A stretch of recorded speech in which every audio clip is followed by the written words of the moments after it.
Hi there, welcome to probably an extended version of my 10-minute moan.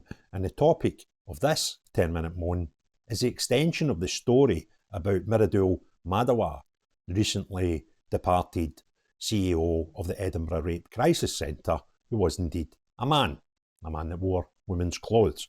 Now, I've already done a video about this case, and I'll link that at the end of this video, but there's more to it, and there's far more to it than first meets the eye.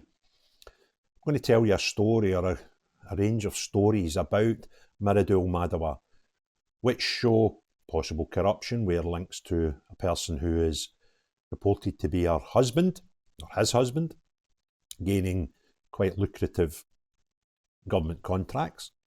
I'll show you current MSPs, one of whom supported her and him in becoming the chief executive of the Edinburgh Rape Centre, and another who was a previous First Minister of Scotland, who promoted this man, dressed as a woman, to be a potential candidate for the Scottish Parliament. Now, the first thing I'm going to look at is a blog that was written over 3 years ago in August 2021, which was highlighted on X recently by a man called Graham Linehan. Graham is a person who many will be unaware of his name, possibly, but will be well aware of his work. He was a man who wrote not only one of the best sitcom comedies in the UK, which was Father Ted, but also followed that up by the It Crowd sitcom, which was equally as impressive and equally as successful. But Graham then became cancelled because of his views about gender, particularly transgender. And some people say he is an activist for gender recognition, and I kind of would disagree with that. He's just a man with an opinion. I don't think Graham walks the streets with placards and banners telling us that trans people are bad, etc. But he certainly has his opinions, which he normally shares freely on social media. And for that, he's no longer welcome in his community for the arts and comedy, etc., etc. I was very recently, a couple of months ago, privileged to be asked to co-host a X Space with Graham, where he spoke about a number of topics, and I got to ask him some nice questions about Father Ted, which was great, and came across a very intelligent and funny and well-balanced man, and his story is incredible.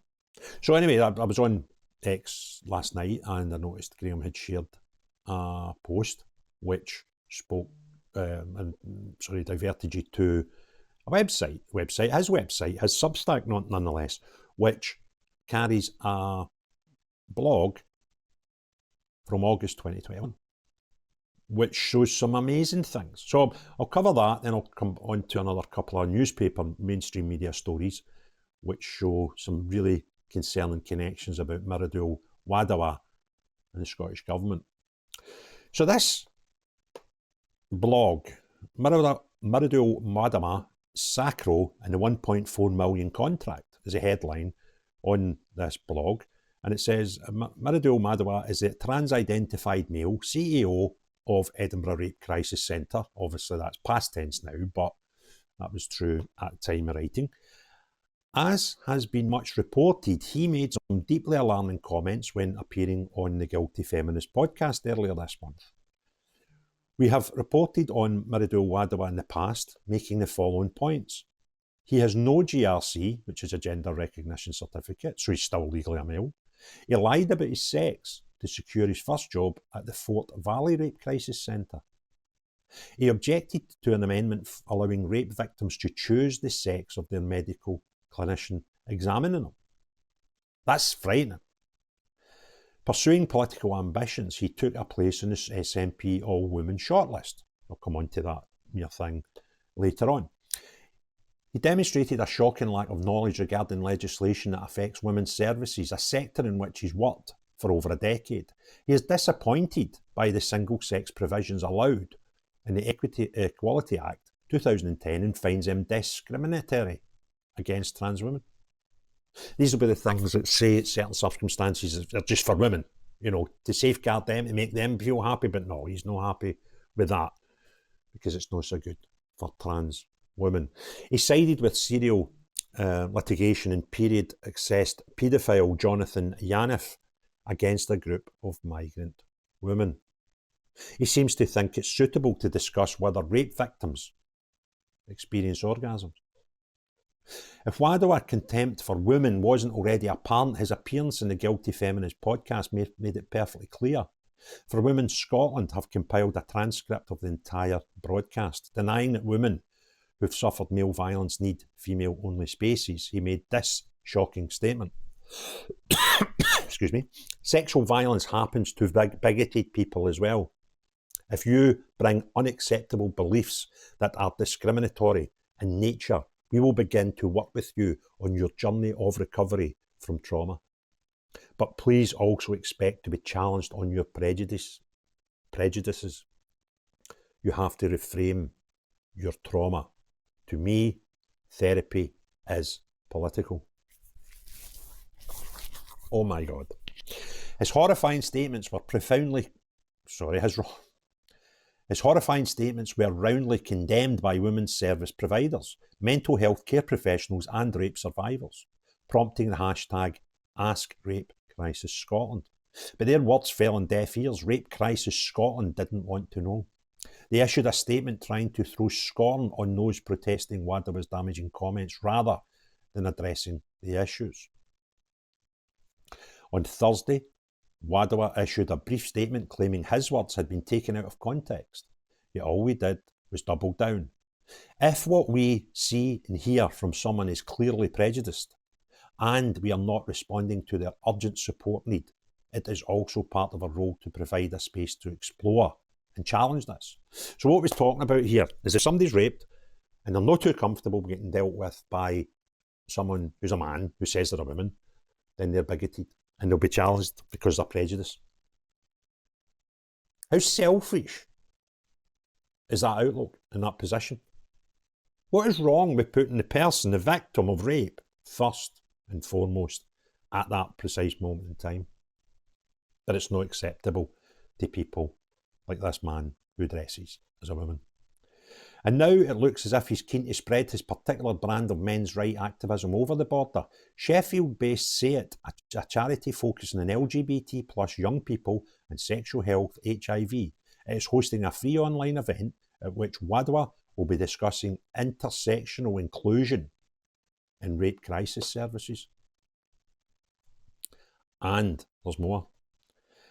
Aram, him, Gopinath, is, according to some sources, Wadhwa's partner stroke husband.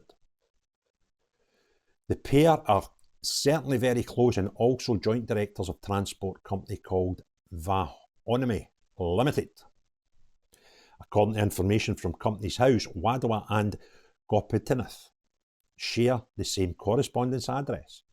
Another website also shows them as sharing an address, but this one differs from the address listed at Companies House, as it appears to be a domestic residence rather than a business premises. In February, we reported on Monkland Women's Aid having its funding withdrawn by North Lanarkshire Council after 40 years of providing specialist domestic abuse services to women and children. The council awarded its new £1.4 million contract to an organisation called SARCO, which is not a specialist in domestic violence nor local to the Lanarkshire area. Council officers said that contracting a new service was informed by the findings of gaps in services with respect to specific groups, including LGBT+, and that SARCO will better help male victims. Monklands was only one of 3 women's sector services in Lanarkshire which lost out to SARCO after their funding was also cut. And you'll never guess who the director of SARCO was at that time. Aaron Gopinath, the husband stroke partner of Mridul Wadhwa. That's right, Aaron Gopinath. So to sum it up, Mridul Wadhwa has spent well over a decade working in the women's sector, and in that time has actively pushed an agenda that allows males into what used to be female-only services, ostracising and denigrating the women who protest against this. Meanwhile, his partner was, until a few months ago, the director of a company which hoovered up lucrative multi-million pound contracts when these women's services were cut off from public funding because of their female-only policies. Always follow the money. So that's the blog on Graham's. See, Gary Linehan's a totally different person. He's from Belfast, the guy that I know through a different thing. Graham Linehan is from Dublin and he's a comedy writer, so sometimes I say Gary when I mean Graham. I do apologise to both of you. And that's the blog. And you're like, is there any more corruption involved? Well, we'll then go to a story which the chief executive, Sandra Brinley, she's the chief executive of this was updated just yesterday, right? And she's claiming to be totally naive to all this bother about the CEO having to leave. She didn't really know anything about it. Anyway, some people have suggested, Bridley said, I didn't see growing calls. Are you going to speak to some rape survivors? I think that would be an important voice if you're talking about me resigning from Rape Crisis Centre to include them. Because the Daily Record contacted her and said, look, there's calls about you standing down now. And now there's a cracking thing. Within half an hour, Sunday Mail / Daily Record received multiple emails from folk claiming to be survivors backing Brinley. So they phoned her for a comment. Like, you're building this story and would you like to comment on it? And she said, oh, you should speak to survivors who will say I'm quite a good person, and lo and behold, within an hour, there was multiple emails from people saying they were survivors and how massively good Brinley was. Anyway, here's an interesting thing. Both Brinley and Green's MSP, Maggie Chapman, who served as the East Edinburgh Rape Crisis Centre's Chief Operating Officer from January 2020 to January 2021, supported Wadhwa's recruitment and backed her after the centre lost an employment tribunal last year. So this is Maggie Chapman, who's an MSP, who was the Chief Operating Officer for this rape centre that employed this guy as the CEO. And Maggie Chapman is kind of, I don't mean to be pure bigoted and single-minded on it, but a typical Green MSP, where they all seem a bit cuckoo, and they're not just like activists for green environmental things anymore. They seem to want to talk about transgender kids more than they do about environmental issues. And I'm kind of concerned about this, because this woman is an MSP for a bonkers party who had up until recently actually formed the Scottish Government, and they had far too much say into what should and shouldn't happen in Scotland. And far too often, they were interested in LGBTQ. Well, that's not even true. The LGBT bit was a kind of afterthought to them. But certainly trans rights were right front and centre on a lot of the things that they pushed for when part of the Scottish Government. Now, the other strange thing, the tie that she's got to the Parliament is, undeterred, in 2021, Wadhwa set eyes on Holyrood, aiming to stand in Edinburgh, Central or Stirling. Wadhwa's presence on an all-women shortlist for the latter sparked anger, and they were eventually overlooked for Angus Robertson in Edinburgh and Evelyn Tweed, Stirling, despite seemingly having the backing of Nicola, Sturgeon. So, but for the grace of God, we might have seen her in the Parliament as an MSP. And in 2017, she actually stood as a nationalist candidate in the council elections for Edinburgh ward of Craigentinny and Duddingston. However, were soundly beaten, winning just 6.3% of first preference votes after being relegated to the third SNP candidate in the ballot. So the story is just crazy. So this woman, who pretends to be a woman, this man, got into rape crisis jobs by telling lies, saying he was a woman, when he's not. He dresses like a woman, he tells people he's a woman, but he's had no gender recognition certificate. So that means he's a man. And I would kind of guess, if you'd went to the bother of having surgery to try and make you appear more like a woman, you would probably go to the effort of getting a certificate to claim you had. So I'm kind of thinking there's been no operations there either.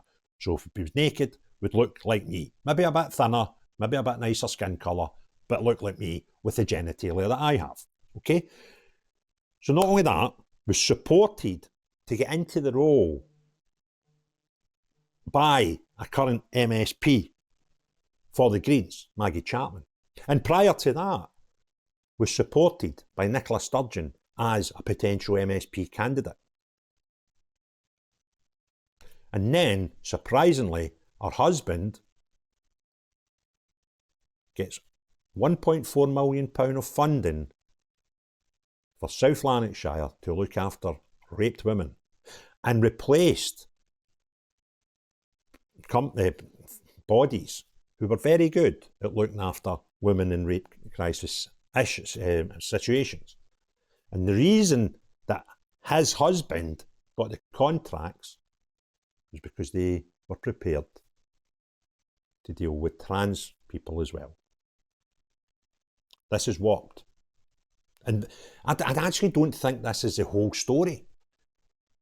The whole of that Holyrood needs a root and branch investigation into how deep these connections go. And then and only then will we probably find out why there was such a drive to have transgender men, not women, right?